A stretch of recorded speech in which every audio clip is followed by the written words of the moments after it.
ॐ नमो भगवते वासुदेवाय।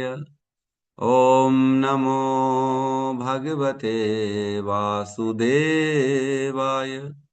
ॐ नमो भगवते वासुदेवाय। यः स्वानुभावम् अखिलं श्रुतिसारमेकम् आध्यात्मदीपम् अतितीर्षितां तमोऽन्धम् संसारिणां करुणयः पुराणगुह्यम् तं व्याससूनम् उपयामि गुरुं मुनीनाम्।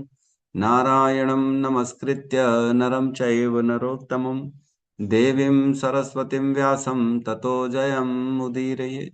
श्रवणतां स्वकथा कृष्ण पुण्यश्रवण कीर्तिनः हृदयन्तस्तो हि अभद्राणि विदुनोति सुहृत् सताम्। नष्टप्रायेषु अभद्रेषु नित्यं भागवत सेवया भगवती उत्तम श्लोके भक्तिर्भवति नैष्टिकी। श्रवणतः श्रद्धया नित्यं गृणतश्च स्वचेष्टितम् कालेन नातिदीर्घेण भगवान् विशते हृदि। कृष्णाय वासुदेवाय देवकी नंदनाय च नंदगोपकुमाराय गोविन्दाय नमो नमः। नमः पंकजनाभाय नमः पंकजमालिने नमः पंकजनेत्राय नमस्ते पंकजांग्रिये। जय श्री कृष्ण चैतन्य प्रभु नित्यानंद श्री अद्वैत गदाधर श्रीवासादि गौर भक्त वृंद। हरे कृष्णा कृष्णा कृष्णा हरे हरे हरे राम राम राम हरे हरे। हरे कृष्णा कृष्णा कृष्णा हरे हरे हरे राम राम राम हरे हरे। हरे कृष्णा कृष्णा कृष्णा हरे हरे हरे राम राम राम हरे हरे। हरे कृष्ण। तो सभी भक्तों का स्वागत है प्रातःकालीन श्रीमद् भागवतम के सत्र में। प्रसंग चल रहा है, ब्रह्मा जी उत्तर दे रहे हैं नारद जी को उनके प्रश्नों का, जो नारद जी ने प्रश्न पूछे थे। तो कल हमने पढ़ा था कि श्लोक नंबर 17 जिसमें कहते हैं तस्यापि दृष्टि दृष्टि ऋषस्य। तस्यापि उनकी दृष्टि पढ़ने मात्र से, किसकी? जो ईशस्य, जो कंट्रोलर हैं पूरे संसार के, है ना, उनकी दृष्टि पढ़ने मात्र से कूटस्थस्य अखिल आत्मनः। कूटस्थस्य मीन्स वह जो सभी के बुद्धि में विराजमान है, उन्हीं के द्वारा सबकी बुद्धि चल रही है। अखिल आत्मनः जो परमात्मा है, सभी के हृदय में वास करने वाले भगवान है, उनके द्वारा।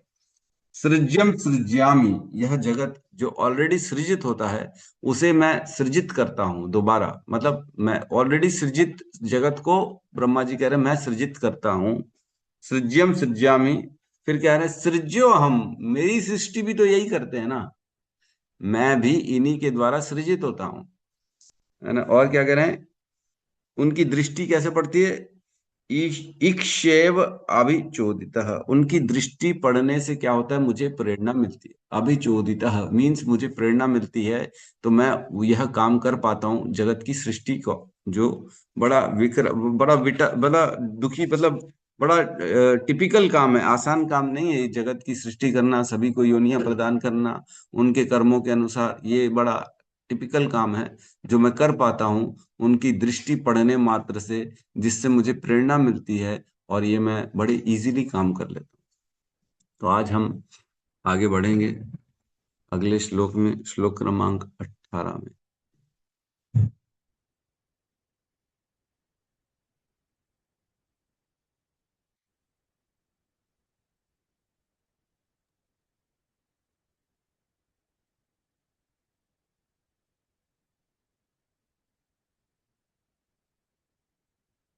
हरे कृष्ण प्रभु जी, दंडवत प्रणाम।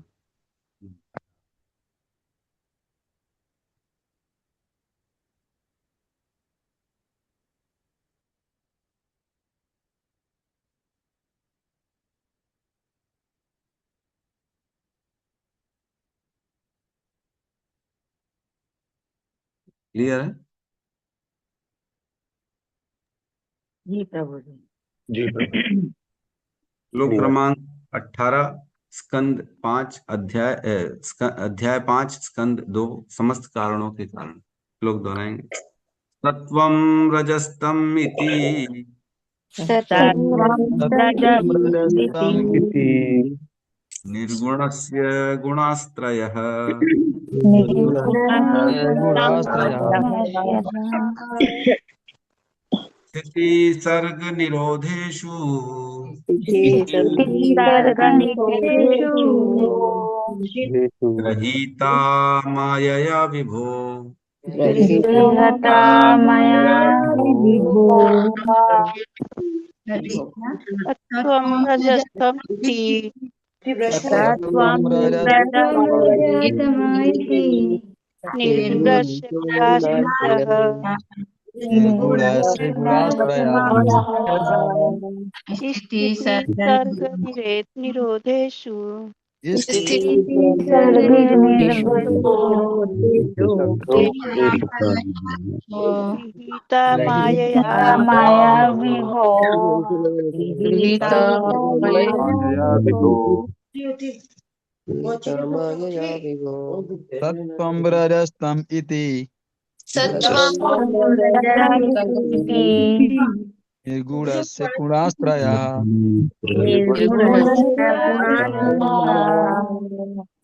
स्थिति सर्गनिरोधेषु गृहीता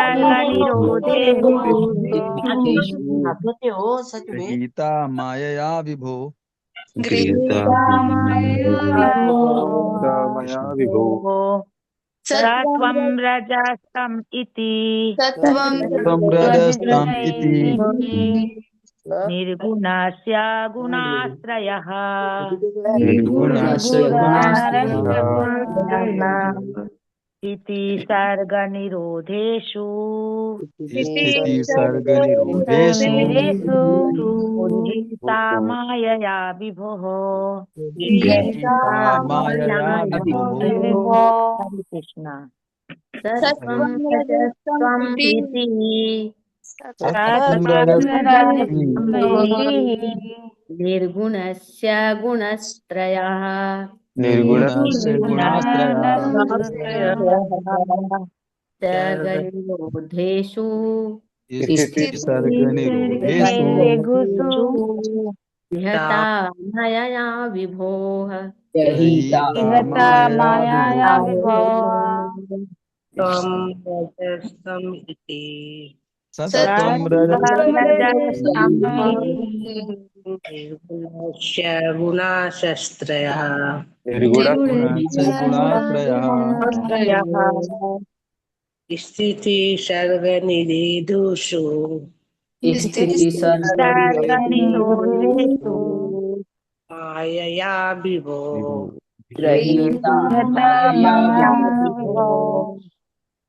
अनुवाद।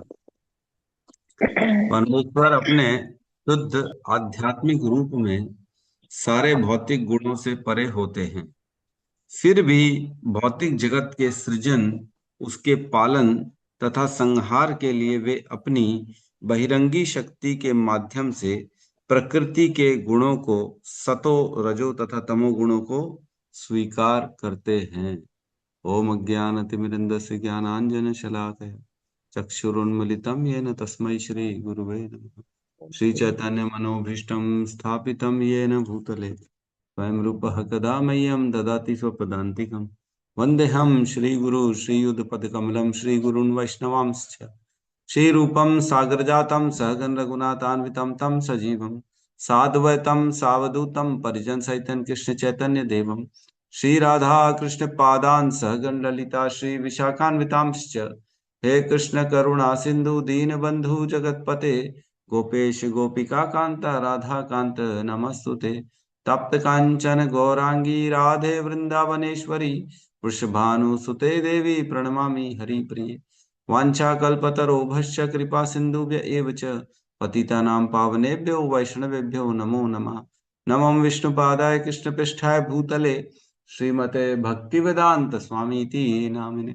नमस्ते सारस्वते देवे गौरवाणी प्रचारिणे निर्विशेष शून्यवादी पाश्चात्य देशतारिणे। जय श्री कृष्ण चैतन्य प्रभु नित्यानंद श्री अद्वैत गदाधर श्रीवासादि गौर भक्त वृंद। हरे कृष्णा कृष्णा कृष्णा हरे हरे, हरे राम राम राम। हरे कृष्णा। तो यहाँ पे अब लिंक समझना पड़ेगा। पिछले श्लोक में बताया उन्होंने कि भगवान जो हैं वो क्या करते हैं, वो पूरी सृष्टि को करते हैं, और जो है वह सृष्टि को मैं दोबारा, ब्रह्मा जो है उसको दोबारा उसी सृजित जगत को मैं दोबारा सृजित करता हूँ। और उसके पहले बोला सब नारायण परो योगो, नारायण परम तपः, नारायण परम ज्ञानम, नारायण परम मखा। सब चीज भगवान है। भगवान देवता भी भगवान के अंग हैं, और सारा वेद भी भगवान ही है, भगवान के निमित्त है, भगवान के कारण है। और सारे योग, सारे तपस्याएं भगवान के निमित्त हैं, और भगवान ही पूरे जगत की सृष्टि करते हैं, और जिसको मैं उन्हीं की शक्ति से दोबारा जगत को जो है सृष्टि करता हूँ। तो फिर अब कहते हैं जब वही सब कुछ कर रहे हैं तो आप क्या कर रहे हो? है ना, जब सब कुछ वही करने वाले हैं तो आप क्या कर रहे हो? और दूसरी चीज कि जब आप, पिछले श्लोक में बताया कि वो भी एक जीव है, ब्रह्मा जी भी क्या है, एक जीव है, और उनके जो है वो भी भगवान के द्वारा ही कंट्रोल है। तो आप में और जो है भगवान में भेद क्या है ना? भगवान कैसे जो है, मतलब यह सृष्टि करते हैं, और आप वही सृष्टि को सृष्टि करते, तो दोनों में भेद क्या है? आज ब्रह्मा जी भी सृष्टि कर रहे हैं, और भगवान भी वही सृष्ट्यम सृष्ट्यामि, है ना, कहा श्लोक में बोला, सृज्यम सृज्यामि। वही जगत जो ऑलरेडी सृजित है उसकी मैं सृष्टि करता हूं, और सृज्यो हम, मेरी सृष्टि भी वही करते हैं। तो आप में इतनी शक्तियां आ जाती हैं कि आप वह जगत की सृष्टि करते हैं, और वही जगत की सृष्टि पहले भगवान करते हैं। तो आप में और भगवान में भेद क्या, क्या डिफरेंस मानेंगे? जो पहले श्लोक में जो प्रश्न पूछा था नारद जी ने कि आत्मा और परमात्मा का भेद बताइए, है ना, तो उसका उत्तर इस श्लोक में आएगा। जो पहला श्लोक था 2.5.1, उसमें कहते हैं नारद जी कि हे देवताओं में प्रमुख देवता, हे प्रथम जन्मा जीव, मैं आपको सादर नमस्कार करता हूँ। कृपया करके मुझे वह दिव्य ज्ञान बताएं जो मनुष्य को आत्मा तथा परमात्मा के सत्य तक ले जाने वाला। तो आत्मा और परमात्मा का भेद बता रहे हैं इस श्लोक में। तो इस श्लोक में वह 3 गुणों का वर्णन करेंगे ब्रह्मा जी, और ये 3 गुणों का वर्णन अगले 3 श्लोकों में चलेगा। 18, 19, 20 तीनों श्लोकों में 3 गुणों की ही बात चलेगी। किस प्रकार भगवान 3 गुणों से निर्लिप्त रहते हैं, वो 3 गुण भगवान को छूते नहीं हैं, और यद्यपि सभी के सभी जीव तीनों गुणों के अंतर्गत ही हैं। ठीक है, तो हम श्लोक में समझने की प्रयास करते हैं। इसमें कहते हैं सत्वम रजस्तम इति, सत रज तम इति, सतोगुण, रजोगुण, तमोगुण, ये तीन गुणों की चर्चा चल रही है ना। इति, ये 3 गुण क्या है? निर्गुणस्य गुणास्त्रयः। निर्गुणस्य मीन्स वह भगवान जो सभी प्रकार के भौतिक गुणों से परे हैं। भगवान को ये भौतिक गुण छू भी नहीं पाते हैं। ये भौतिक गुण, हम सब भौतिक जीवों को हमेशा कंट्रोल करते हैं, लेकिन भगवान इनसे परे रहते, भगवान को ये गुण छू भी नहीं पाते, है ना। एकदम मिलता जुलता श्लोक है 14.20, नहीं 14.5। उसमें कहते हैं सत्वम रजस्तम इति गुणा प्रकृते संभवा निबदन्ति महाबाहो देहे देहिनम अव्ययम। तो उसमें बता रहे हैं 14.05 भगवत गीता में, सत रज और तम, ये जो 3 गुण हैं ये प्रकृति संभवा, प्रकृति के द्वारा ये उत्पन्न किए जाते हैं। प्रकृति मीन्स माया की शक्ति, भगवान की जो माया शक्ति है उसके द्वारा ये गुण जो है तीनों उत्पन्न किए जाते हैं। और क्या करें, निबदंती महाबाहो देहे देहिनम अव्ययम। यह तीनों गुण जो होते हैं ना, निबदंती, हर जीव को बांध देते हैं। निबदंती महाबाहो देहे देहिनम अव्ययम, और ऐसा बांधते हैं कि वो उससे छूट ही नहीं पाता है। हे महाबाहो अर्जुन, जब शाश्वत जीव प्रकृति के संसर्ग में आता है तो वह इन तीनों गुणों से बंध जाता है। भौतिक प्रकृति 3 गुणों से युक्त है, ये है सतोगुण, रजोगुण और तमोगुण। तो मिलता जुलता श्लोक है। हम यहाँ पे थोड़ा डिफरेंस है दोनों में, ऐसा नहीं है कि नहीं है, लेकिन थोड़ा सा क्या होता है, रिजेम्बलेंस से याद रहता है ना कौन सी चीज कहाँ लिखी है। तो इस प्रकार यहाँ कह रहे हैं इस श्लोक में श्रीमद् भागवतम में, निर्गुणस्य, भगवान जो है वह इन तीनों गुणों से परे हैं, उन्हें ये तीनों गुण छू भी नहीं पाते हैं। गुणास्त्रयः, ये तीन गुण जो प्रकृति के द्वारा, माया के द्वारा उत्पन्न होते हैं, सतोगुण, रजोगुण और तमोगुण। और अगली लाइन में कह रहे हैं स्थिति सर्ग निरोधेशु, मीन्स जगत का स्थिति पालन करने के लिए, सर्ग मीन्स उत्पत्ति करने के लिए, और निरोधेशु मीन्स संहार करने के लिए। प्रकृति का उत्पत्ति, पालन और संहार, ये तीनों करने के लिए गृहीत माया विभु। गृहीत मीन्स माया के, ये ग्रहीता मीन्स इसको ग्रहण करते हैं, स्वीकार करते हैं। कौन?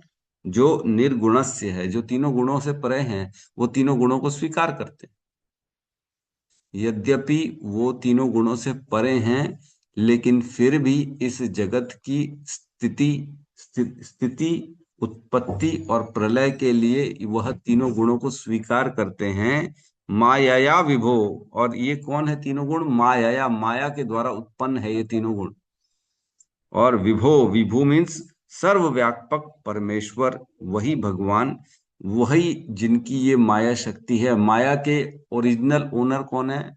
भगवान है ना। भगवान बोलते हैं ना, देवी ही ऐशा गुणमयी मम माया दुरत्तया मामेव ये प्रपद्यन्ते माया में ताम तरन्ति ते। ये जो प्रकृति जो है, ये माया जो है ऐसी गुणमयी है, दुरत्तया है।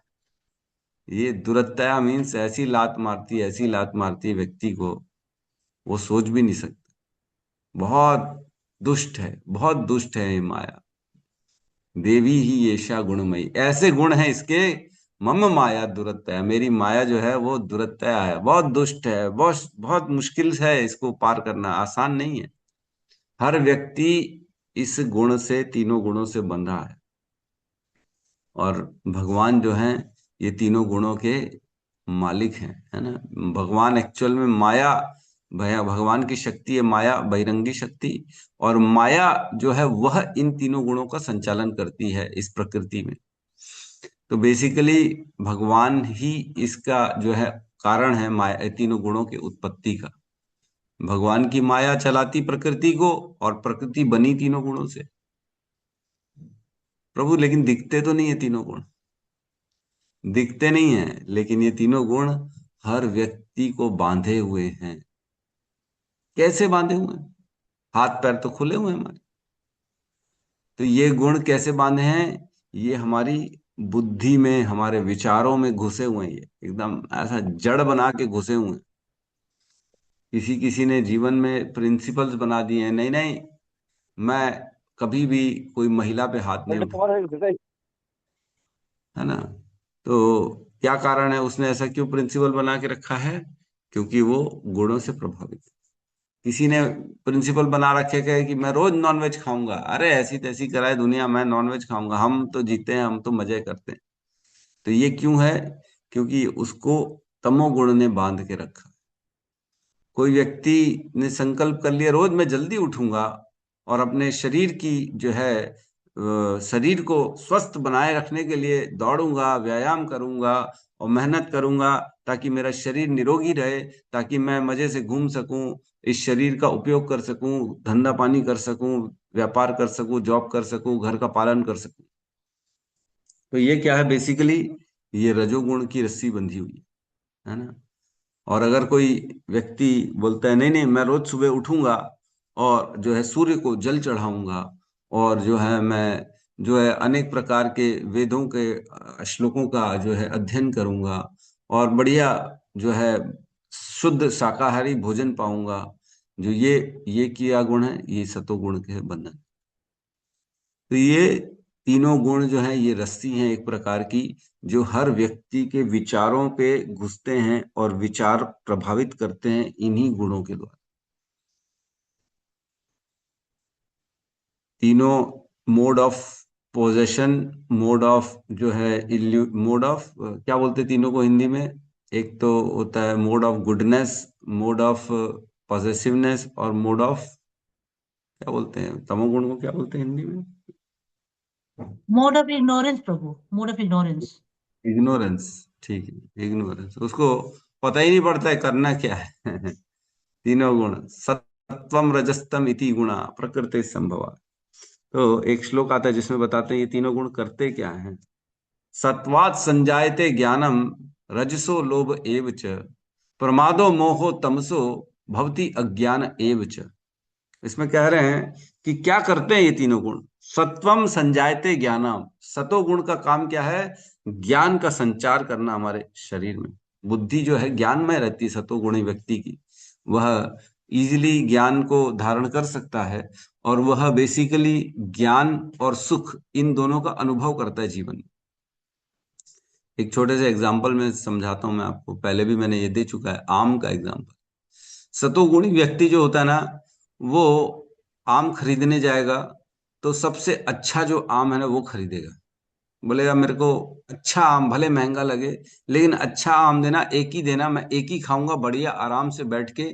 वह आम को ले जाएगा बढ़िया घर में, एक ही आम को खाएगा, बढ़िया काटेगा, छीलेगा और एक एक स्लाइस को बढ़िया आराम से टेस्ट करते करते उसको खाएगा और बोलेगा वाह, देखा ऐसे खाना चाहिए आम जैसे मैं खा रहा हूं।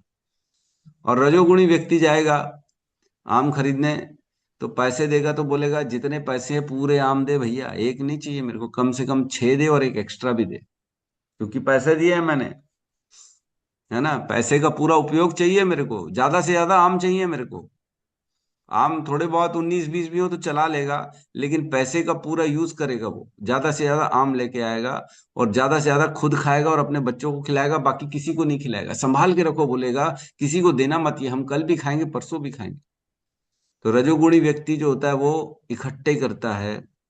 रजोगुणी व्यक्ति जो है वो चाहता है कि मैंने पैसे दिए हैं तो मैंने पूरा उपयोग करना है, मैं अपने लिए करूं, अपने परिवार के लिए करूं, बस ज्यादा से ज्यादा कर सकूं, ज्यादा से ज्यादा खींच सकूं, जो हो सकता है वो करूं।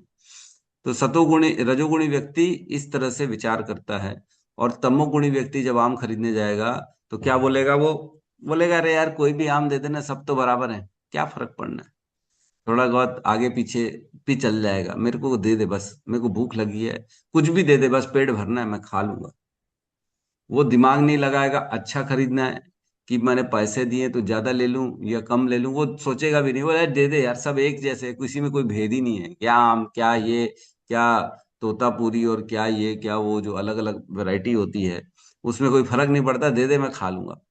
तो वो खाएगा और सो जाएगा, उसको कोई फर्क ही नहीं पड़ेगा, दिन रात सोता रहेगा वो जल्दी सोता रहेगा, उठेगा ही नहीं, सुबह भी नहीं उठेगा। अरे क्या करना है जल्दी उठ के, सो जाओ, जीवन में क्या मतलब है जल्दी उठने का, कोई सेंस नहीं।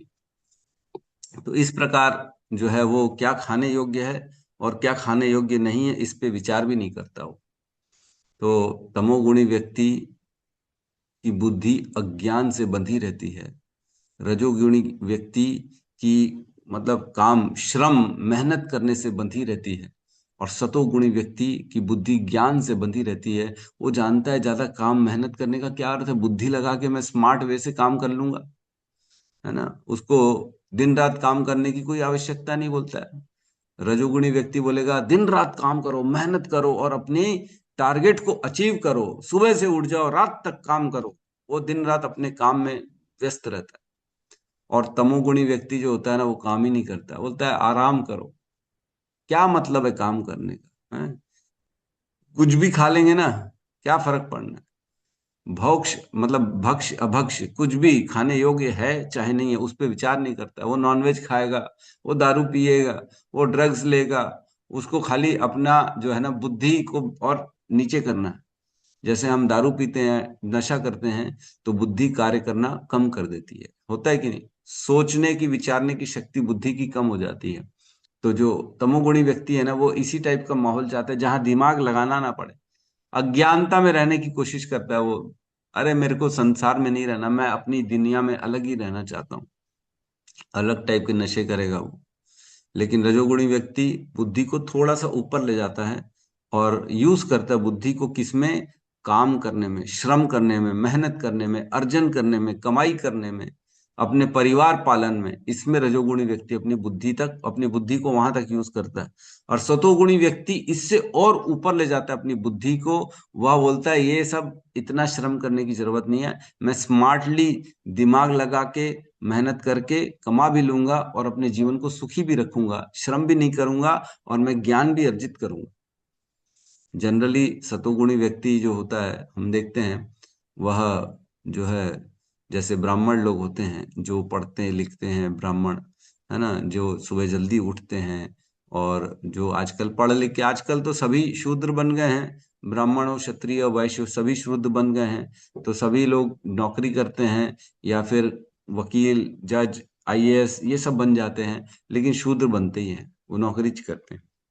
तो सतोगुणी व्यक्ति भी शूद्र बन जाता है, रजोगुणी व्यक्ति भी शूद्र बन जाता है, तमोगुणी व्यक्ति भी शूद्र बन जाता है ना, तीनों शूद्र बन जाते। कोई न क्षत्रिय है न वैश्य, तो फिर भी हैं, बिजनेसमैन बहुत सारे हैं, लेकिन जो है कोई ब्राह्मण है ही नहीं।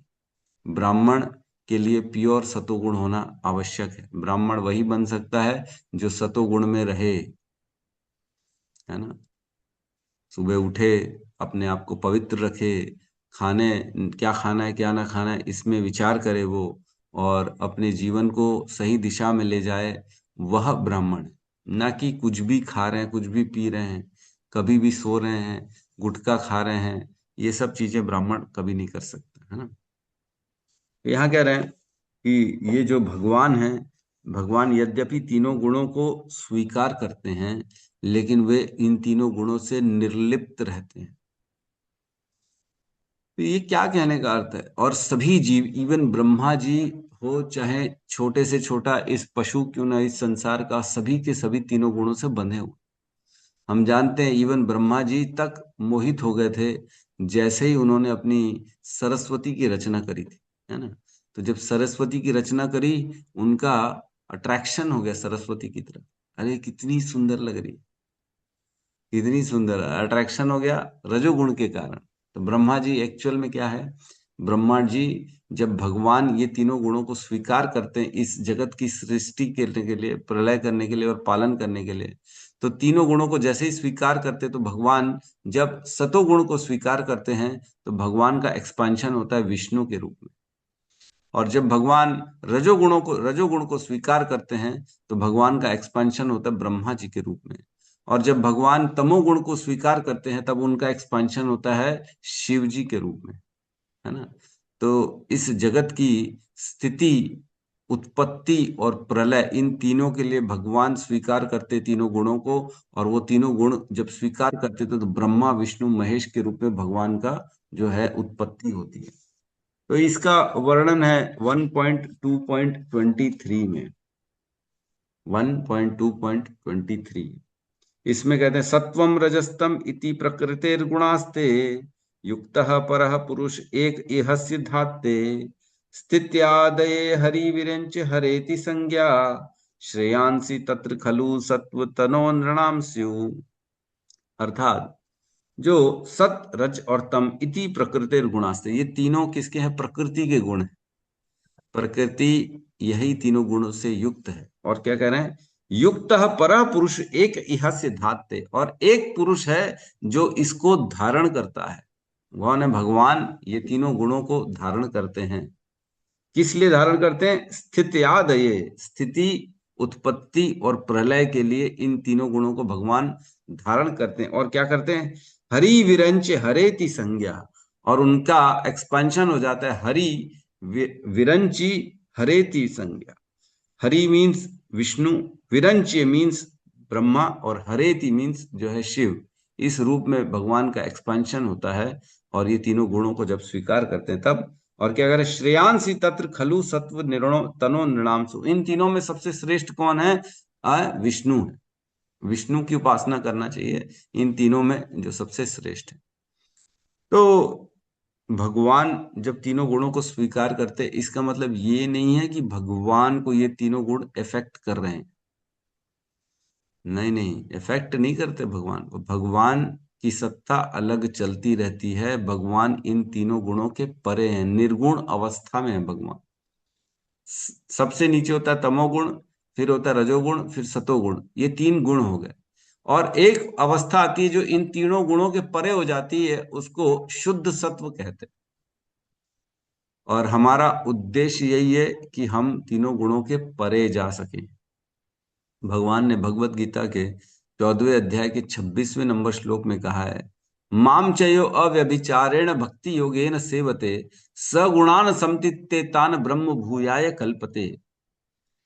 हे अर्जुन, माम चयो अव्यभिचारेण, मेरी जो भक्ति करता है अव्यभिचारी भक्ति। अव्यभिचारी मीन्स एक होता है व्यभिचारी और एक होता है अव्यभिचारी। व्यभिचारी मीन्स हम जानते हैं, ऐसा कई बार बोला जाता है वो व्यभिचारी पुरुष है, व्यभिचारी स्त्री है, जिसने अनेक संबंध बना के रखे हैं बाहर, उसको व्यभिचार बोलते हैं, है ना। जिसके एक से ज्यादा संबंध हैं, भले यद्यपि शादीशुदा है लेकिन बाहर भी संबंध बना के रखा है, तो उसको व्यभिचारी कहा जाता है। तो यहाँ क्या रहता है, माम चयो अव्यभिचारेण, मतलब केवल उसने मेरे से संबंध बनाया है। ऐसा व्यक्ति जिसने किसी और से संबंध नहीं बनाया, मतलब किसी देवी देवताओं के पास नहीं जाता, वो किसी और की पूजा नहीं करता, किसी और की आराधना नहीं करता, केवल और केवल मेरी प्रसन्नता, मेरी सेवा के लिए जो पूरा अपना समय और जीवन लगा के बैठा है, ऐसे व्यक्ति की बात कर रहे हैं भगवान। देवी देवता तक तीनों गुणों के अधीन हैं, तो उनकी पूजा करने वाला कैसे गुणों के बाहर आ जाएगा, है कि नहीं। देवी देवता खुद, ब्रह्मा जी खुद गुण के अधीन है, शिव जी खुद अधीन है। शिव जी मोहिनी के ऊपर मोहित हो गए थे, भगवान की मोहिनी जो रूप देखा था शिव जी ने, उनको देखा और एकदम मोहित हो गए, एकदम ललायित हो गए उसको पाने के लिए। शिव जी दौड़ पड़े, अरे ये तो मेरे को चाहिए मोहिनी। सोचो, शिव जी जो पूर्ण वैरागी हैं वो तक मोहित हो गए, तो फिर ये छोटे छोटे जो देवता हैं, इंद्र वरुण चंद्र सूर्य, इनकी क्या कहना। ये तो ऑलरेडी तीनों गुणों के, इंद्र तो हम जानते ही दिन रात डांस देखते रहते हैं, उर्वशी का डांस देखेंगे, और रंभा इसका उसका, इसी में तो लगे रहते दिन रात, भोगने में लगे रहते हैं। तो इनकी तो बात ही अलग है, तो पूरा गुणों के अधीन है ही है। ये पूरी प्रकृति, पूरा ब्रह्मांड ही एक्चुअल में गुणों के अधीन है। कोई ऐसा इस ब्रह्मांड के अंदर जीव नहीं है जो गुणों के परे है। सभी जीव गुणों के द्वारा दिन रात प्रहार चल रहा है, माया का 24 घंटे चल रहा है। हर व्यक्ति 24 घंटे तीनों गुणों से जूझ रहा है, लेकिन कैसे इन तीनों गुणों से बाहर जा सकता है, केवल और केवल भगवान की भक्ति कर, है ना। कैसे, माम चयो अव्यभिचारेण भक्ति योगेन सेवते, भक्ति योग को फॉलो करता है और मेरी सेवा करता है वो, और अव्यभिचारी भक्ति करता है मेरी, तो क्या मिलता है उसको, सगुणान समतित्तेतान, वह मेरे गुणों को प्राप्त करता है। सगुणान समतित, समान रूप से मेरे गुणों को प्राप्त करते रहे, ब्रह्म भूयाय कल्पते, ब्रह्म के स्तर तक पहुंच जाता है वह व्यक्ति जो मेरी अव्यभिचारी भक्ति करता है।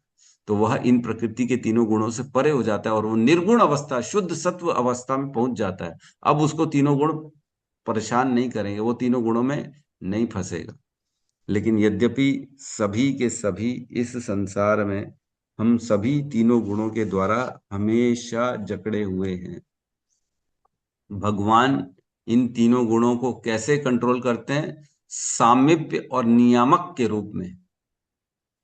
भगवान सामीप्य और नियामक के रूप में इन तीनों गुणों को कंट्रोल करते हैं। कैसे, सामीप्य मीन्स क्लोज भी आ जाते हैं भगवान उस गुणों को, और नियामक मीन्स एज अ कंट्रोलर उसको उसको मेंटेन करते हैं। जैसे एक जेल है, जेल में कैदी लोग हैं, कभी कभी जेल में प्रधानमंत्री भी आ जाता है, तो क्या बोलेंगे, प्रधानमंत्री जेल में है, प्रधानमंत्री को भी सजा मिल गई है। नहीं नहीं, प्रधानमंत्री एज अ कंट्रोलर जेल में जाते हैं, लेकिन कैदी एज अ कैदी रहते हैं। वो वह जेल के नियमों से बंधे हैं, लेकिन प्रधानमंत्री जेल के नियमों से बंधा नहीं है, लेकिन है जेल के अंदर। उसी प्रकार भगवान इस प्रकृति में आते हैं, अपने अलग अलग जो है वो ये लीलाएं करते हैं, लेकिन वह तीनों गुणों के द्वारा निर्लिप्त रहते।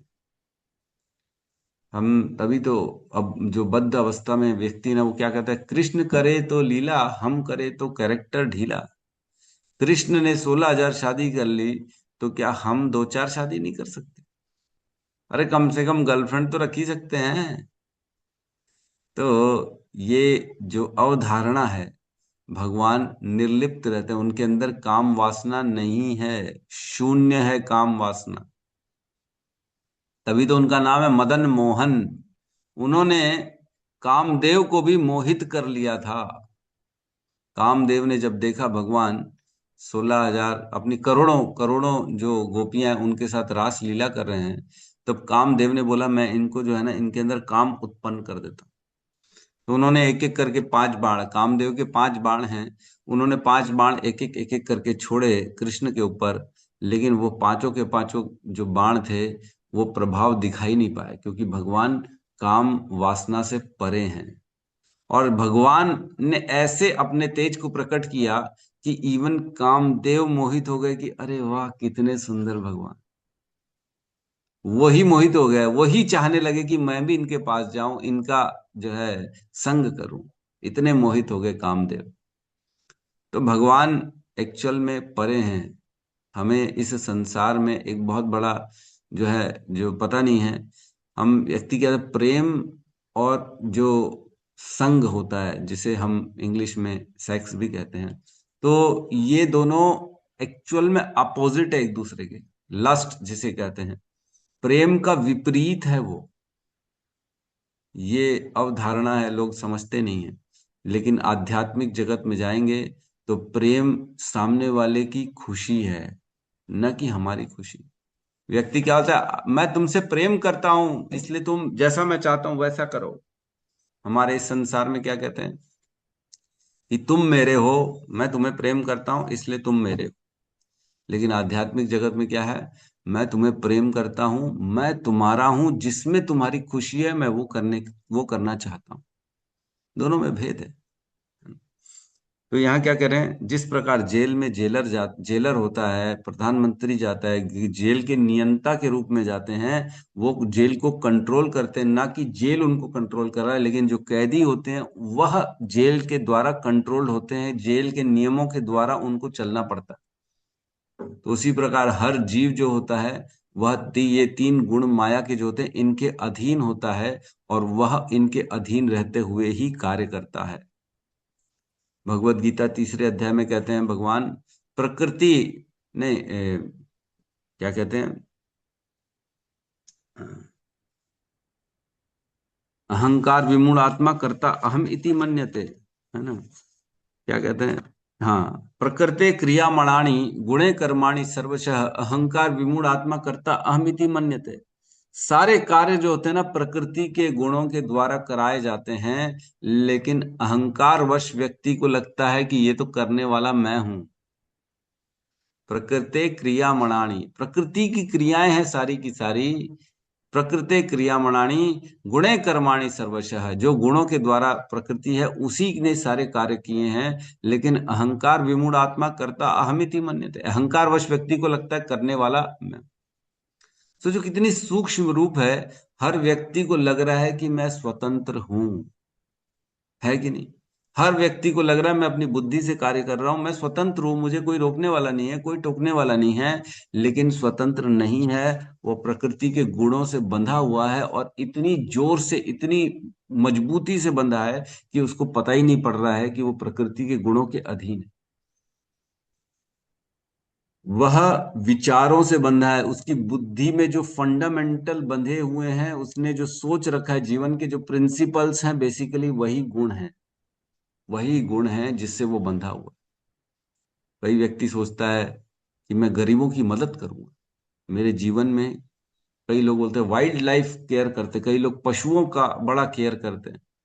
अभी बीच में आया था, मुकेश अंबानी के पुत्र अनंत अंबानी ने पता नहीं हाथियों के लिए इतना बड़ा जो है कुछ खोल डाला है वहां पे गुजरात में। हाथियों को पॉपकॉर्न खिला रहा है, हाथियों को जूस पिला रहा है, वो कितनी केयर कर रहा है। अब बताओ, बाहर फॉरेन से डॉक्टर मंगा के रखे हैं हाथियों के लिए, उनके लिए फुटबॉल का वो बना दिया, वो हाथी फुटबॉल खेलें, ये करें वो करें। मैं तो देख के आश्चर्य हुआ, मैं बड़ा अजीब टाइप का आदमी, ये सब क्या कर डाला है? यहाँ मनुष्यों के लिए पॉपकॉर्न नहीं मिल रहा, तुम जो हाथियों को पॉपकॉर्न खिला रहे। तो कहने का अर्थ यह है, उसकी बुद्धि बंधी हुई है कि मुझे हाथियों की केयर करनी, हाथी के लिए मुझे कुछ करना। क्यों? क्योंकि वो गुणों के अधीन है। व्यक्ति जब तक भगवान के शास्त्र, भगवान के ज्ञान, भगवान के नाम के स्पर्श में नहीं आता, वह ये सब समझ ही नहीं पाता कि वह गुणों के अधीन है। ऐसे इतने सूक्ष्म रूप से ये गुण प्रवेश करते हमारे जीवन में कि हमें पता ही नहीं पड़ता, और हमें लगता है ये तो कर मैं रहा हूं, मेरी बुद्धि से कर रहा हूं मैं, लेकिन हम यह गुणों के अधीन रहते हुए करते हैं। कितना भौतिक लोगों को समझा लो, सुबह उठ पाते हैं क्या वो? अरे जी, हमसे हो ही नहीं पाता, हम नहीं उठ पाते। क्यों नहीं उठ पाते? क्योंकि निद्रा पसंद है आपको, सोना जी हमको बहुत अच्छा लगता। कई कई लोग तो 12 12 घंटे, 14 14 घंटे सोते। क्यों सोते हैं? क्योंकि वो तमोगुण में बंधे हुए हैं। उनको आलस, निद्रा ये पसंद है, अज्ञान में है वो, उनको जानना भी नहीं है। कई लोगों को अगर हम प्रवचन देते हैं तो बोले, अरे मत बताओ भैया, तुम हमारा नॉनवेज बंद करा दोगे। उनको ये मालूम है कि मैं सुनूंगा तो मेरे को ज्ञान आ जाएगा, और ज्ञान के द्वारा मेरे को ये भोगों को छोड़ना पड़ेगा, इसलिए सुनो ही मत। वो अपने तमोगुण में रहना चाहते हैं।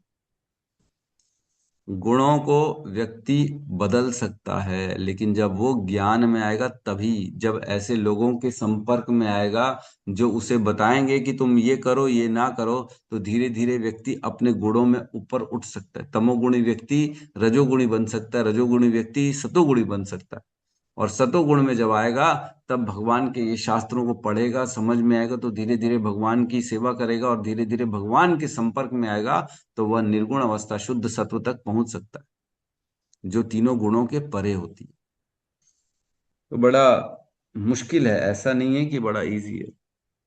तो श्लोक आता है एक बड़ा सुंदर 9.6, इसमें कहते हैं, यथा आकाश स्थितो नित्यम वायु सर्वत्र गो महान तथा सर्वाणि भूतानि मत्स्थानि इत्यु उपधारयः। जिस प्रकार सर्वत्र प्रवाहमान प्रबल वायु सदैव आकाश में स्थित रहती है, उसी प्रकार समस्त उत्पन्न प्राणियों को मुझ में स्थित स्थित जानो। जिस प्रकार पूरी की पूरी वायु, पूरी की पूरी प्रकृति, पूरा का पूरा पृथ्वी आकाश में स्थित होता है कि नहीं? आकाश में ये पूरा का पूरा हमारा पृथ्वी लोक है कि नहीं? पूरा वायुमंडल आकाश में है कि नहीं है? आकाश है भाई, वायु के बाहर आकाश है पूरा, जिसमें ये पृथ्वी है, वायु है, सब कुछ है, जल है। लेकिन क्या आकाश इससे प्रभावित होता है?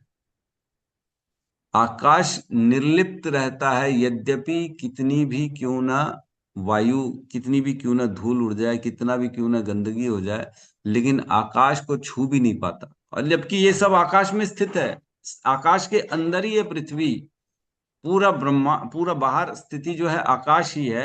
आकाश में हमारे पृथ्वी है, पृथ्वी के पूरा सराउंडिंग में वायु है, जिसमें गंदगी भी है। हम दिन रात धुआं धुआं छोड़ रहे हैं, हम गंदगी छोड़ रहे हैं, तो वायु पूरी की पूरी पॉल्यूटेड हो रही है। तो क्या आकाश पॉल्यूटेड नहीं हो रहा? नहीं, आकाश तो पॉल्यूटेड नहीं होता। जैसे ही हम वायु के बाहर निकलेंगे, कई बार देखा जाता है स्पेस जो ट्रेवल करते हैं, वायु के बाहर जाते हैं तो पूरा क्लियर रहता है, उसमें वहां पे कोई न पोल्यूशन है, न वहां किसी का गंदगी है, कुछ भी नहीं है। गंदगी कहाँ तक है? केवल और केवल जो प्रकृति हमारी पृथ्वी है उसका वायुमंडल है, केवल वहीं तक है, उसके बाहर नहीं है। आकाश में है, लेकिन आकाश इससे निर्लिप्त रहता है, अनटच्ड रहता है। वैसे ही ये सभी की सभी कुछ भगवान में स्थित है, लेकिन भगवान इनसे निर्लिप्त रहते हैं। जैसे हम बारिश में जाएं और बोले हम भीगेंगे नहीं, ऐसा पॉसिबल है क्या? अरे बारिश में जाओगे तो कैसे नहीं भीगोगे प्रभु, कुछ भी बात कर। नहीं, नहीं भीगेंगे, छतरी पकड़ के जाएंगे ना, कैसे भीग जाएंगे? वैसे ही भगवान जो है इस प्रकृति में आते हैं, धारण करते हैं भगवान, लेकिन भगवान इन तीनों गुणों से परे हैं, भगवान इससे अछूते हैं। तो ये, क्या हम नाम जप कर रहे हैं, क्या हम भगवत गीता भागवतम का पठन पाठन कर रहे हैं, तो हम तीनों गुणों के परे हो गए? नहीं नहीं नहीं, इतना आसान नहीं है तीनों गुणों से छूटना। ये तीन गुण बहुत सूक्ष्म रूप में धीरे धीरे हमेशा हमारे जीवन में प्रवेश करने की प्रयास करते रहते। इस्कॉन में भी हम देखेंगे कई जगह बहुत प्रॉब्लम चल रहा है, पॉलिटिक्स चल रहा है। क्यों? मैनेजमेंट लेवल में पॉलिटिक्स है, एडमिनिस्ट्रेशन लेवल में पॉलिटिक्स है। मतलब पॉलिटिक्स मतलब माया प्रवेश करी हुई है वहां पे। किस भाव में प्रवेश करती है? मैं सीनियर हूं, मेरे को इज्जत नहीं मिल रही, मैं इतना बड़ा प्रचारक हूं, मेरे को इन्होंने माला नहीं पहनाई, या मैं बहुत बड़ा डोनर हूं, मेरे को पूछा नहीं इन्होंने। ऐसे धीरे धीरे अपनी इज्जत की कामनाएं, या फिर किसी माता प्रभु का जो आपस में जो है किसी बात से किसी जो है आकर्षण उत्पन्न हो जाता है, तो माया कैसे प्रवेश करती है? यद्यपि भक्तों के जीवन में भी माया प्रवेश कर जाती है।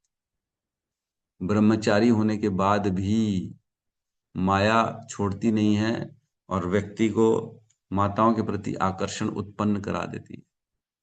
क्या करेगा बेचारा? क्यों? माया छोड़ ही नहीं रही। माया हर पल हमारा टेस्ट ले रही है, हर पल तीनों गुणों के द्वारा हमारा टेस्ट चल रहा है, चल रहा है, रोज चल। जितनी देर बस भगवान का नाम जप कर रहे हैं उतनी देर सुरक्षित हैं, बाकी टाइम तो माया छोड़ती कहाँ है। तो जितना हम ज्ञान की शरण में आएंगे, जितना हम समझेंगे, उतना अपने आप को बचा के जा सकते हैं। अदरवाइज हम फंसे रहेंगे माया में, दिन रात माया। व्यापार के रूप में आती है, परिवार के रूप में आती है माया, स्त्री के रूप में आती है माया, टीवी के रूप में आती है, पिक्चर के रूप में आती है माया, और चुटकुलों के रूप में आती है माया। क्या करोगे? कितना बच जाओगे? कहानियां जो बाहर की कहानियां होती, भौतिक कहानी है ना, किसी के प्रेम की कहानी है ना, हीर रांझा की कहानी, रोमियो जूलियट की कहानी, इन सब रूपों में माया हमारे जीवन में प्रभावित हो जाता है व्यक्ति। अरे इतना प्रेम, मैं भी इतना प्रेम करूंगा, मैं भी छोड़ूंगा नहीं, मैं भी इतनी केयर करूंगा अपनी पत्नी को या गर्लफ्रेंड को, जो भी। तो व्यक्ति दिन रात माया में फंसा हुआ। किसी को देखेगा, अरे कितना बड़ा आदमी है, उसको कितना पूछ रहे हैं लोग, तो धीरे से उसके अंदर भी ये सूक्ष्म रूप में एक इच्छा जागृत हो जाएगी कि मैं भी बड़ा आदमी बन जाऊं। तो ये माया है। माया वो है जो एक्चुअल में नहीं है। माया मीन्स इल्यूजन। इल्यूजन मीन्स यह केवल भ्रम उत्पन्न होता है कि इसमें सुख है, इसमें खुशी है, और जब जाओ तब उसमें पता लगता है दुख ही दुख है, कुछ खुशी नहीं है। अगर सुखी होती, अगर किसी के पास कार नहीं है, सपोज करो, व्यक्ति कार की इच्छा कर रहा है, car car car car car, और एक दिन कार लेके आ जाता है, तो फिर पता लगता है उसको इच्छा होती है अब एक और कार चाहिए, बड़ी कार चाहिए, तो छोटी कार आ गई। तो ये दिन ब दिन नए नए नए नए नए रूप में माया आती है और हमको प्रभावित करती रहती है, और हम इससे प्रभावित होते रहते हैं, होते रहते हैं, होते रहते हैं, और पूरा जीवन निकल जाता है माया की सेवा में, पूरा जीवन निकल जाता है। लेकिन जब हम भगवान की शरण में आते हैं तब हमको पता पड़ता है, तब ये ज्ञान होता है कि हम माया से प्रभावित हैं और माया हमें कैसे भटका रही है। तो इस्कॉन में आने के बाद भी ऐसा नहीं है कि हम छूट जाएंगे, है ना। तो किसी भी स्थिति परिस्थिति में रहें, माया हमेशा सदैव 20-20 साल, मैंने तो देखा है 20-20 साल भक्ति करने के बाद लोग छोड़ देते भक्ति। क्यों? क्योंकि माया उनको छू दी है, माया के माया में आ गया वो। अब किसी ने कहा प्रभुपाद से, प्रभुपाद अब मैं केवल वृंदावन जाना चाहता हूँ, वहां पे बस भक्ति करूंगा, अब मैं इधर संसार में नहीं रहना चाहता। तो प्रभुपाद बोलते हैं यू आर इन माया।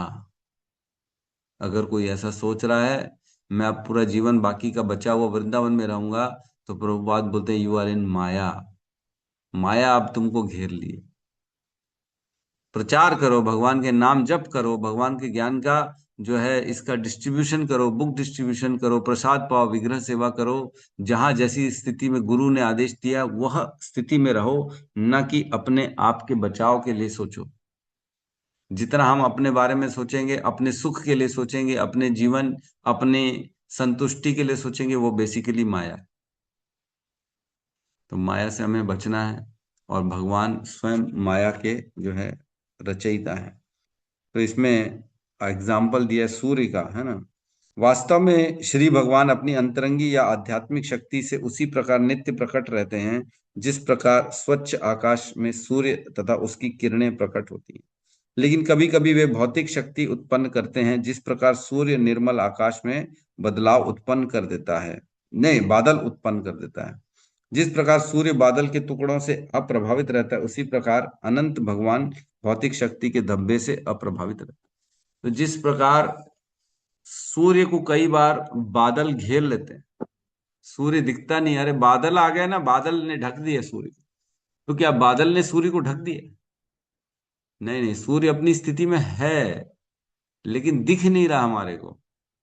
उसी प्रकार भगवान हमेशा अपनी स्थिति में रहते हैं, उसे कभी भी माया या तीन गुण प्रभावित नहीं कर पाते। हमें लगता है कि भगवान नहीं है, दिख नहीं रहे, भगवान कहाँ चले गए, लेकिन वो माया है। तो इस पर भगवान को कोई छू नहीं सकता, और हम हमेशा माया में, तीनों गुणों में फंसे रहते हैं। यहाँ किसी का कोई प्रश्न है तो हम ले सकते हैं।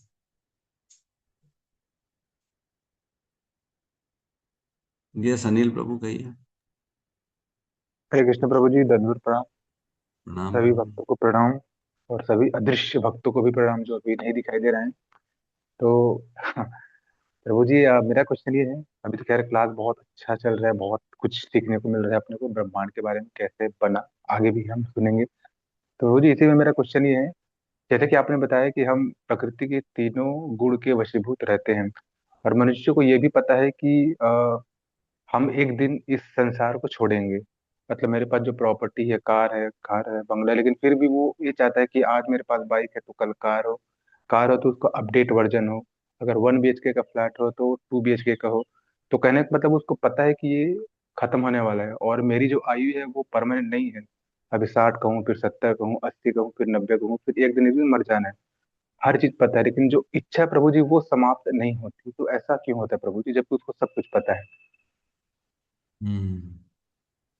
इच्छा कभी किसी की खत्म नहीं हो सकती। ये तो हमारे, हमने शास्त्रों में पढ़ा है, इच्छा खत्म नहीं होती। इच्छा को हमें डाइवर्ट करना है। केवल जो इच्छा भौतिक चीजों में है, उसे आध्यात्मिक की ओर लेके जाना है। संसार में जो हमें ये पाने की इच्छा है, वो पाने की इच्छा है, उसको क्या करना है, भगवान के प्रति ले जाना है। आज सपोज करो आपको जो है छोले भटूरे खाने हैं, तो आपको क्या करना है, इच्छा को ऐसा डाइवर्ट करना है कि मैं भगवान को पहले भोग लगाऊंगा, उसके बाद ही ग्रहण करूंगा। अगर भगवान को ऑफर्ड है तो मैं छोले भटूरे खाऊंगा, नहीं तो नहीं खाऊंगा। तो इस प्रकार जो इच्छा है हमारे को, अगर सेवा करने की इच्छा हो रही है, तो अपने को क्या करना है, भगवान की सेवा में उसको परिवर्तित करना है कि भगवान की मैं सेवा करूं, है ना। कुछ पहनना है, कुछ भोगना है, तो वह चीज भगवान से जुड़ी हो तो ही मैं भोग करूंगा, नहीं तो नहीं करूंगा। तो इस तरह से करने से जो भगवान को ऑफर्ड हो जाती है ना, जो भी चीज, वह गुणों के परे हो जाती है ना। हम जानते हैं, यज्ञ शिष्ट शीनो संतो मुच्यंते सर्व किल्बिषो भुजन्ते ते अघम पापा ये पच्यन्ते आत्म कारणात्। भगवान कहते हैं, जो भी मुझे ऑफर्ड होता है, वह सभी प्रकार से पापों से परे हो जाता है, और उसे खाने, उसे पाने से व्यक्ति जो है वो भी सभी प्रकार के दुखों से परे हो जाता है, उससे किसी प्रकार का कोई पाप नहीं लगता। तो सभी जो भगवान को ऑफर्ड चीजें होती है, वो गुणों से परे हो जाती है, और हम उसको भोगते हैं, तो हम उसको बंधन में नहीं फंसते, है ना। 3.09 में भी कहते हैं ना, यज्ञ अर्थात कर्मणो अन्यत्र लोको अयम कर्म बंधना, तदर्थम कर्म कौंतु मुक्त संग समाचर। अगर किसी भी प्रकार का कोई भी कर्म कर रहे हैं और वो भगवान को अर्पित नहीं है, तो वो बंधन का कारण है। लेकिन कोई भी कर्म अगर भगवान को अर्पित कर रहे हैं, तो वह, उसमें बंधन नहीं है, कोई किसी भी प्रकार का कोई बंधन नहीं है। तो हमें इच्छा तो कभी खत्म होती नहीं है ना। इच्छा खत्म होगी भी नहीं, शून्य इच्छा हो ही नहीं सकती। व्यक्ति शून्य की इच्छा करे, ये भी एक इच्छा है। ये भी एक इच्छा है कि वो शून्य की इच्छा करे, तो इच्छा रहित तो हुआ नहीं ना। इसलिए इच्छा रहित हो ही नहीं सकते व्यक्ति।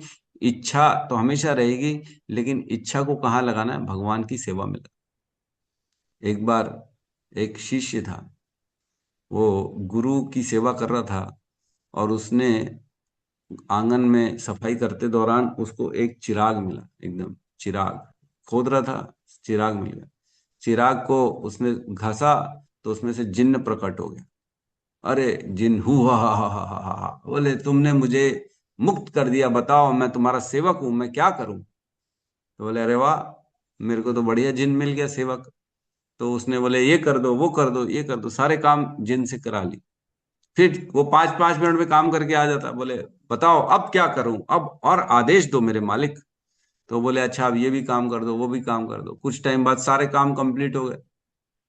तो जिन बोला अब बताओ मैं क्या करूं। तो वो शिष्य बोला अब तो कोई काम बचा नहीं, अब तुम थोड़ी देर सो जाओ या आराम कर लो, जब जरूरत पड़ेगी तब याद करूंगा। बोले नहीं, मैं जिन हूं, मैं तो काम करूंगा। अगर तुम कुछ आदेश नहीं दोगे तो मैं तुमको खा जाऊंगा। शिष्य घबरा गया। अरे बोले ये क्या हो गया, इसको क्या काम दूं, मैंने तो सारे काम करा लिए। दौड़ा दौड़ा गुरुदेव के पास गया। गुरुदेव क्या कराऊं, ये तो ऐसा बोल रहा है कि मुझे ही खा जाएगा। तो बोले एक काम करो, इसको बोलो एक खंबे में जाए, खंबे में ऊपर जाए और फिर नीचे आए, फिर ऊपर जाए और फिर नीचे आए, ये करता रहे।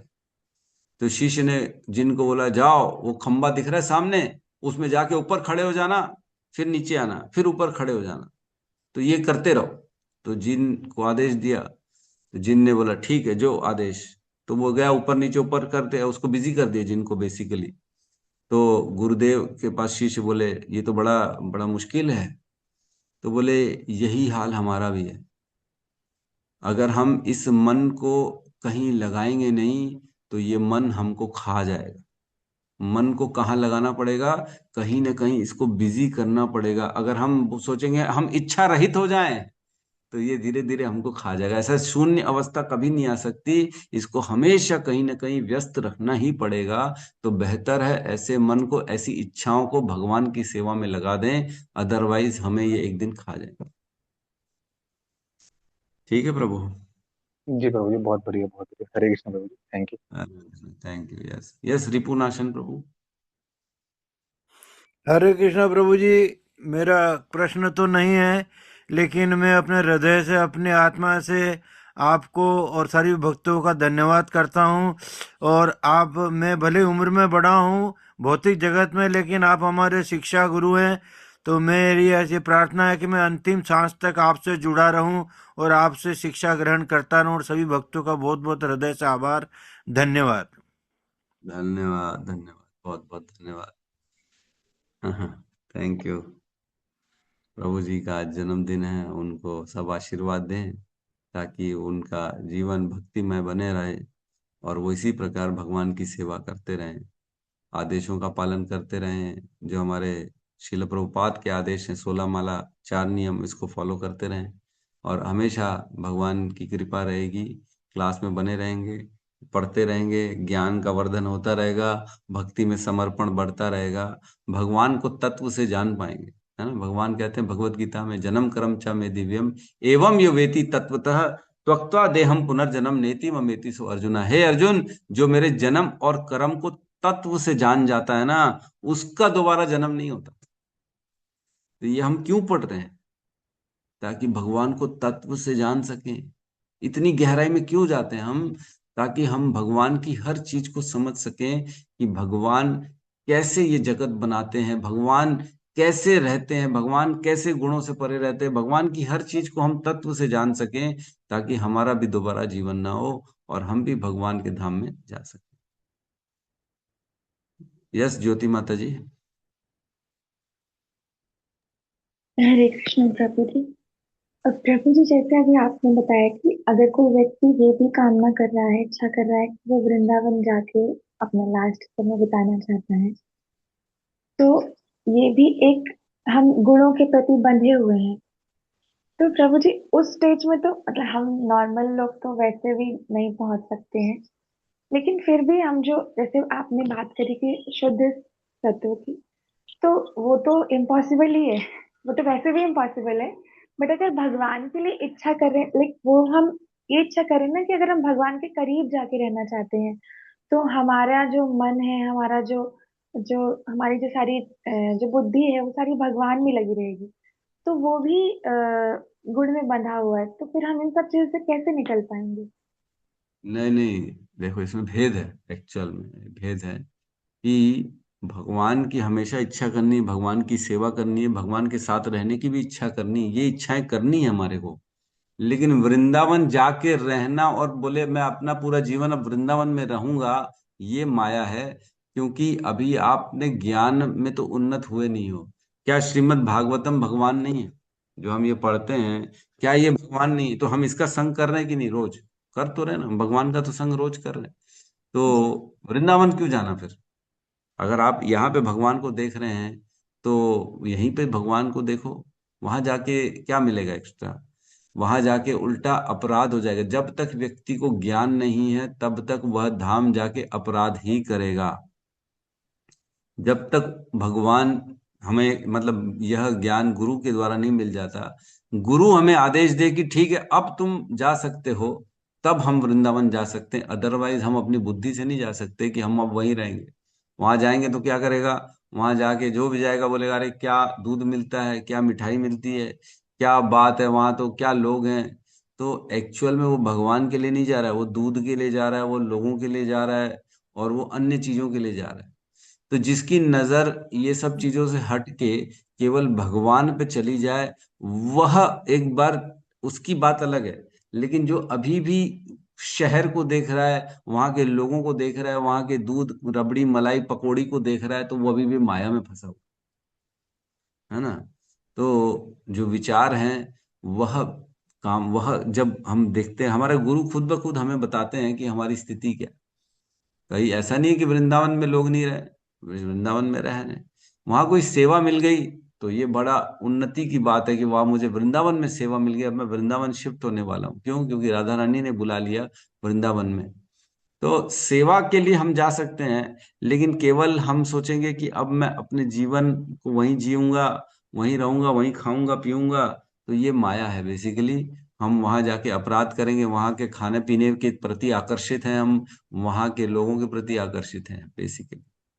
तो भौतिक और आध्यात्मिक में जब तक हमारी दृष्टि, हमारी समझ क्लियर नहीं है, तब तक हम वृंदावन नहीं जा सकते। रहने के माध्यम से ऐसे जाना चाहिए, धाम यात्रा कर लिए, बढ़िया सभी मंत्रों, सभी मंदिरों का दर्शन कर लिए, सभी आचार्यों का जो उनकी कथाएं हैं, उनकी जो स्थलियां हैं, जो उनकी जो उन्होंने काम किया, उनका दर्शन किए, प्रणाम किए, आ गए। वो ठीक है, वो चलता है। लेकिन रहने के लिए चले जाएं, ये थोड़ा सा मुश्किल है, ये अभी माया में है। जी प्रभु जी। प्रभु जी, एक छोटा सा अटपटा सवाल है। जैसे हाँ जैसे अभी आपने बोला कि खाने पीने के प्रति जो हमारी इच्छा होती है, तो जैसे जनरली हम मंदिर में जाते हैं तो प्रसाद के लिए थोड़ा सा रहता है कि नहीं नहीं ये वाला प्रसाद मिला है, अरे वाह ये मतलब अच्छा है, ऐसा ऐसा। तो प्रसाद के लिए अगर हम ललायत होते हैं तो वो भी गलत है क्या? हाँ, देखो ठीक था, पुरानी बात है। प्रभुपाद की जो असिस्टेंट थी यमुना माता जी, तो यमुना माता जी प्रभुपाद जैसे जो रोज भोग लगता था भगवान को, उसके बाद प्रभुपाद उसको पहले पाते थे। फिर प्रभुपाद का जो उचिष्ट होता था वह सभी भक्तों में यमुना माता जी बांटती थी। तो जब जिसके वो रूमों में जा जाके सबको देती थी कि आप लीजिए थोड़ा प्रसाद, आप लीजिए, रूम में जा जाके भक्तों को देती थी। तो क्या करते थे भक्त, कोई उसमें से रसगुल्ला खाता था, कोई सलाद खाता था, कोई दाल उठा लेता था, कोई चावल ले लेता था, कोई पूड़ी ले लेता था, कोई रोटी ले लेता था।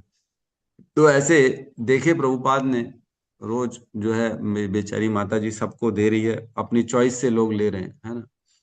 तो यमुना माता जी को एक दिन प्रभुपाद ने बोला कि एक काम करो, सबको मिला दो, रसगुल्ले को, दाल को, चावल को, करेले को, सभी सब्जियों को इकट्ठे सबको ऐसा मिक्स कर दो पूरे के पूरे को, अब जाके बांटो। तो उन्होंने मिक्स कर दिया। जब बांटने गई तो किसी ने कुछ लिया ही नहीं, बोले अरे ये क्या बना दिया तुमने, ये तो नहीं पाएंगे हम, ये तो नहीं खाएंगे हम, ये तो नहीं खाएंगे। अरे बोले ये प्रभुपाद का उचिष्ट है। अरे लेकिन बोले ये क्या है, हम ये नहीं खा सकते। तो जब वापस आए तो किसी ने कुछ नहीं लिया। तो प्रभुपाद ने बोला all my devotees are in माया।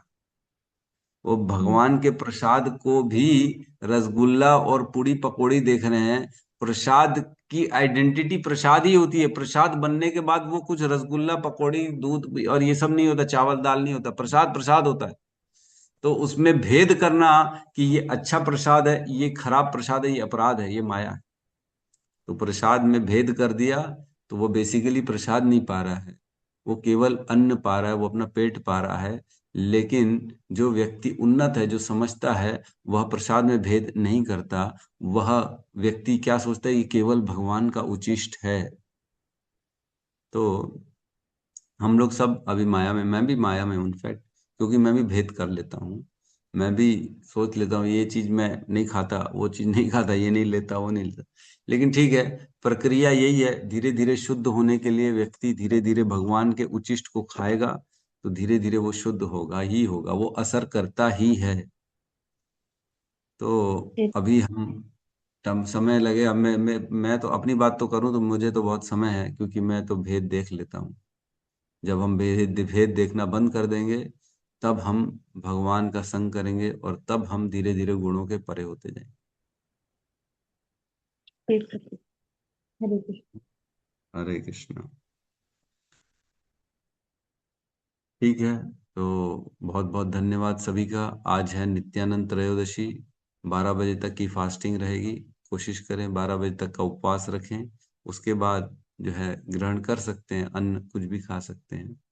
और नित्यानंद चैतन्य महाप्रभु के पार्षद हैं, हम जानते हैं। वही नित्यानंद हैं जो कृष्ण के बलराम हैं, राम के लक्ष्मण हैं, और वासुदेव के संकर्षण हैं। वही चैतन्य महाप्रभु के नित्यानंद हैं। तो नित्यानंद महाप्रभु इस संसार में आए चैतन्य महाप्रभु के साथ, और वो इतने करुणावान थे, सभी को उन्होंने भगवान का नाम का प्रेम दिया, उन्होंने हरि नाम संकीर्तन दिया। तो हम आज कोशिश करें उनके नाम से ज्यादा माला को करें, ताकि हमें भी नित्यानंद प्रभु की कृपा मिले। बिना नित्यानंद जी के चैतन्य महाप्रभु भी कृपा नहीं करते, है ना। हम जानते हैं जगाई मधाई ने मारा था नित्यानंद प्रभु को, तो भी नित्यानंद प्रभु ने चैतन्य महाप्रभु के बोला, नहीं नहीं, आप इन पे क्रोधित मत हो, आप इनको अपना प्रेम दो। तो हम कैसे भी हों, हम कैसी भी परिस्थिति में कितने ज्यादा कपट क्यों ना करें, कितने ज्यादा भी हम गंदे क्यों ना हों, लेकिन अगर हम नित्यानंद प्रभु के शरण में जाएंगे, तो वो अवश्य हमें चैतन्य महाप्रभु से प्रेम ही दिलवाएंगे। जगाई मधाई जो इतने बड़े पापी थे, इतने बड़े जो है गुंडे थे, वो चुन चुन के ऐसे कार्य करते थे जो शास्त्र में लिखा है उसी को तोड़ते थे। शास्त्र में लिखा है साधु की सेवा करो, तो जाके साधु के हाथ पैर तोड़ देते थे। तो इस प्रकार चुन चुन के उन्होंने निकाला शास्त्रों में, और हर एक चीज के अवहेलना करी उन्होंने। ऐसे लोग जिन्होंने नित्यानंद प्रभु को भी मारा, उनके सर में मटका फोड़ दिया था। तो नित्यानंद प्रभु को ऐसी परिस्थिति में देख के चैतन्य महाप्रभु को क्रोध आ गया, और उन्होंने अपने सुदर्शन चक्र को बुला लिया कि मैं आज इनका वध कर दूंगा। मेरे प्रिय नित्यानंद को इसने छोड़ा नहीं है, इसको मारा है, मैं इनको छोड़ूंगा नहीं। तो भी नित्यानंद महाप्रभु चैतन्य महाप्रभु के चरणों में आ गया, बोले नहीं नहीं, आपका अवतार तो केवल कृष्ण प्रेम देने के लिए हुआ है, आप किसी भी प्रकार का कोई भी हिंसा नहीं कर सकते। उनको रोका और उनको बोला, आप इन पे अपनी कृपा दीजिए। तब चैतन्य महाप्रभु ने जगाई मधाई दोनों पे अपनी कृपा दी, जिससे वे भी भगवान की शरणागति हो गई, और उन्होंने भी भक्ति स्टार्ट कर दी, भगवान का नाम जप स्टार्ट कर दिया। तो उस प्रकार हमको नित्यानंद प्रभु से प्रार्थना करनी चाहिए कि मेरे जैसा पतित तो कोई है ही नहीं, मेरे जैसा कपटी तो कोई है ही नहीं, मेरे जैसा घटिया आदमी कोई है ही नहीं, कृपा करो। आप कृपा करोगे तो मेरा उद्धार हो जाएगा। चैतन्य महाप्रभु मुझ पे भी कृपा करेंगे, और मैं भी भगवान का नाम जप करके उनसे प्रेम कर सकता हूँ। तो इस प्रकार प्रार्थना करें, तो हमें भी उनकी प्रेम की प्राप्ति हो सके। ठीक है, तो हम यहाँ पे क्लास को क्लोज करते हैं। सब मिलके हरे कृष्ण महामंत्र का उच्चारण करते हैं। आज मंदिर का प्रोग्राम है 11 बजे से। अभी जो है अपना चैतन्य महाप्रभु नित्यानंद प्रभु की जो है अभिषेक का प्रोग्राम है। तो जिनको भी, जो ज्यादा से ज्यादा लोग आए मंदिर में, इसका जो है आनंद लें, और उसके बाद प्रसाद का आनंद लें। दोनों की व्यवस्था रखी गई है मंदिर में। ठीक है, तो सब यहाँ पे मिलके हरे कृष्ण महामंत्र का उच्चारण करते हैं। हरे हरे कृष्णा हरे हरे कृष्णा कृष्णा कृष्ण कृष्ण हरे हरे हरे हरे हरे हरे राम राम हरे हरे राम राम राम हरे हरे। हरे कृष्णा हरे हरे हरे राम हरे राम ग्रंथ राज श्रीमद भागवतम की जय। जय जय समस्त भक्त वृंद की जय जय जगत गुरु श्रील प्रभुपाद की जय। जय जय। जय गौर प्रेमानंदे। हरि हरि बोल। हरे हरे हरे कृष्णा प्रभु जी दंडवत प्रणाम। हरे कृष्णा प्रभु जी दंडवत प्रणाम। दंडवत प्रणाम। आप सभी वैष्णव को धन्यवाद। कोटि धन्यवाद प्रभु जी, कोटि कोटि धन्यवाद। कृष्ण प्रभु जी दंडवत प्रणाम। हरे कृष्णा।